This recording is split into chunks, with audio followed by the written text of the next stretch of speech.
Hi there, Paul Newsome here from Swim Smooth. I'm very happy today to be showing you the new endless pool controller. Now, if you're used to using an endless pool, you'll know that you've pretty much got this little blue remote control here where you turn it on and off and you speed up or slow down the endless pool accordingly. The endless pool has a 30-minute shut off, so if you want to just jump in and swim for 30 minutes at your desired speed, you can get on with that. Of course, if you want to change speed, swimming in my pool here, it's around about 10 or 11 meters long, so around about 30 feet, let's say. In the past, what I would do is actually slip further back from the endless pool to actually slow down the effective pace that I'm swimming at. So if I want to do some interval training, if I'm sitting right in the correct zone, then I'll be swimming at the pace which the display clock here is showing me. However, if I want to back off the pace, I'll just slip a little bit further back. But let's say, for example, you want to do some really structured interval training where you don't need to actually change the speed on the endless pool or slip backwards and forwards. The endless pool will do that for you. So I'm very lucky that just recently Endless Pools have actually sent me over their new automatic controller, and it works really, really well. It's interfaced with a little app that you can use on your phone, and you can either use the manual function or indeed you can set yourself a workout. And that's exactly what I'm going to show you to do today. How to create a workout that you can follow in the pool, which will just seamlessly slip from one section to the next. So the endless pool will speed up and slow down accordingly. We're going to get Michelle in the pool in a moment to show you and demonstrate to you exactly how easy and effective this actually is. So just looking at the app itself, we start off on the home page. What you'll need to do is actually hook this up to your Wi-Fi. So once you've installed the new controller, and it's quite a simple process, you'll probably need an electrician just to help you do the electric parts to that. But once you've installed it, using the app, we'll go into your Wi-Fi settings and hook it up to the endless pool controller.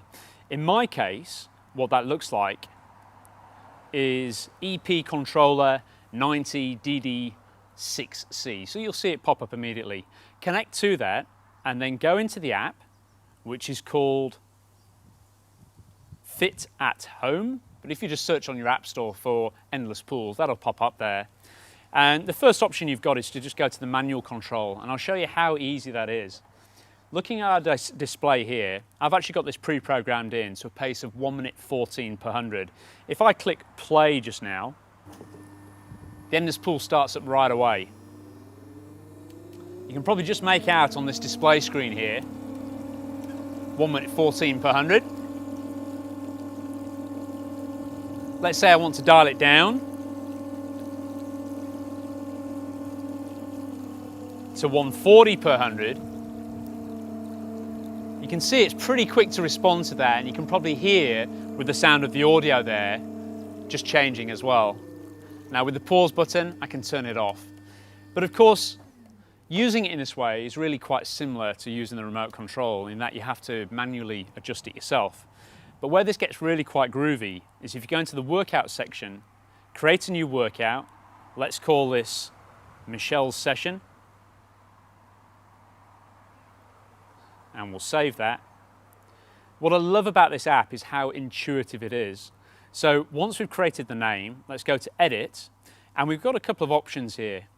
We can either start straight up, and you'll see that the default is for a pace of 2 minutes per 100 meters, or in this case 100 yards, duration of 0 and distance 0. But let's add a section, shall we? Here we go. So by adding this and just clicking over the top, we can see very clearly how we can change that speed up or down very, very simply with this slider. Super intuitive. Let's say we want to go for 140 per 100 meters. Now let's click on duration. I'd like Michelle to swim at that speed for, let's say, 3 minutes. So it's a nice steady pace. Or you have the option of actually specifying the exact distance you'd like yourself or your swimmer to swim at. So 2 minutes 50 at 140 per 100 yards, Michelle would actually cover a distance there of 170 yards. And this is one of the things, the endless pool is great, but sometimes you just don't know how far you've actually swum. With this now, you can actually specify, I'd like to swim 500 yards or I'd like to swim 400 meters, and you can do that straight away. So once we've created that, so we've got 1 minute 40 per 100 yards for 2 minutes 50 And for a distance of 170 yards there, we can create a new section. And on that next one, let's just make her swim a little bit faster on this one. So let's go to 135 and a slightly shorter duration. So let's just dial in 1 minute 20, and she'll cover a distance of 84 yards during that section.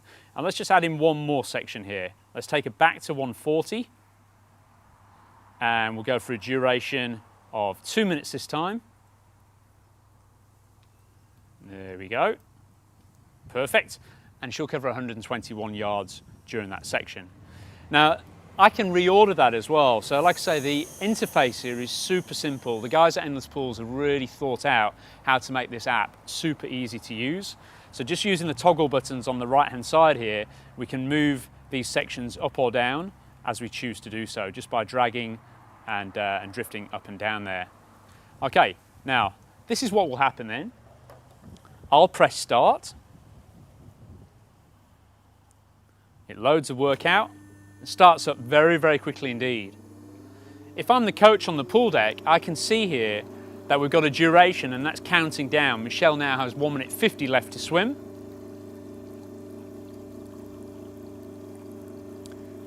We can see on the clock here we've got 1 minute 39 dialed in. That's the pace, of course. And when we actually see her swimming, we'll actually get to see the transition, and you'll see how the Endless Pool takes care of that. Now, we've only dialed in a difference of 5 seconds per 100 yards, but Michelle will definitely be able to feel that in the pool and allow her to really feel like she's actually doing an interval training session. I'll just put that on pause for now. So I've been super impressed by the simplicity of this system, how easy it works, how the app works, and what I'm going to do to provide with the video here is a couple of training sessions that you might like to manually put into the Endless Pool app to take you through. One of the things that we deal with here at SwimSmooth is what we call CSS training, which is critical swim speed. And that's about the pace that you'd be able to sustain if you're doing a 1500 meter continuous swim. So for most people, somewhere between 20 and 30 minutes. You might already have a bit of an idea about what pace you would swim at in your own Endless Pool, which would give you a challenging workout, but something that you could sustain for a reasonable length of time. That was probably going to be pretty close to your critical swim speed. Once you know that number, if you work just above or just below that pace, you can really start to make some great improvements, which if you choose to swim just purely in an Endless Pool is going to help you here and your times will get faster. Or if you then take your training from the Endless Pool into a proper pool or even into the ocean, then you'll also see some great improvements there as well. So let's get on with it. Let's get Michelle in the pool and let's take a little look at how this works. Ready to rock and roll then, Michelle? I am. Perfect. Okay, we're going to get this all set up. We're going to press go, and then you've got around about 6 minutes of continuous swimming where it'll get slightly quicker in towards the middle. All you need to do is just keep going with the pace and just adjust your turnover with your arms, etc. accordingly. Okay, here we go.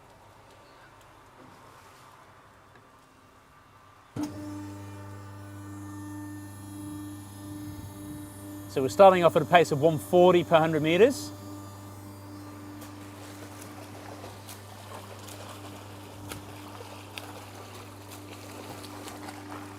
Quite an easy pace for Michelle, this.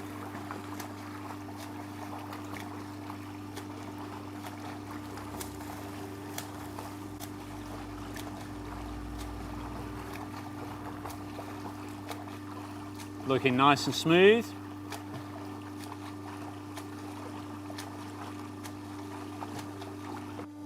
So we can see here that Michelle's got around about 50 seconds, just coming down to 45 before the first transition. She's going to get 5 seconds per 100 meters quicker here at that point. Okay, 10 seconds to our first transition. We can see from the timer here, look, 5 to go. Watch how the Endless Pool automatically changes this. There we go. Straight up to 135. You can just hear a slight increase in the speed from the Endless Pool itself. And back over to the pool. Michelle going well here now. So swimming just 5 seconds per 100 meters quicker, nothing too fancy. Her threshold pace would be down in the low 130, so this is just slightly slower than threshold pace for her still. But just great how automatic the new Endless Pool controller actually is. She hasn't needed to stop. We've just programmed in a set for her, and she's just swimming it as best she can. Just coming up to the transition to slow back down again. Let's go and take a quick look at that.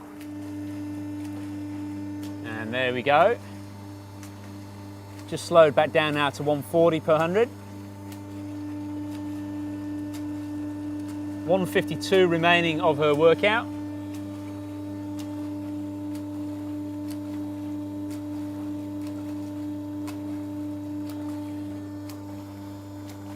So cool. Really helps to revolutionize the way you're going to be training with your endless pool going forwards. Set yourself a challenging program, or even set yourself a program which features some drills at slower speeds, and let the endless pool do all the work for you.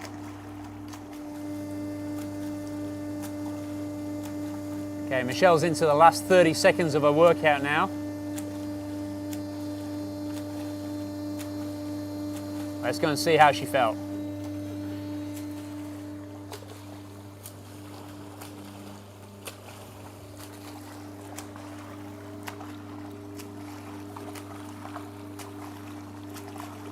Just about ready for the endless pool to stop by itself.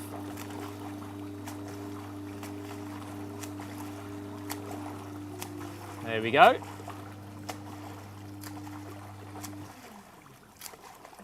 Automatic shut off. And how was that, Mish? Yeah, good. Good. Did you feel the difference in the change of pace? Yeah, definitely. Yeah. Just 5 seconds per 100 meters doesn't sound like a big difference, but when it's fairly close to your threshold pace, you can really start to notice that. Good work. Hope you enjoyed it.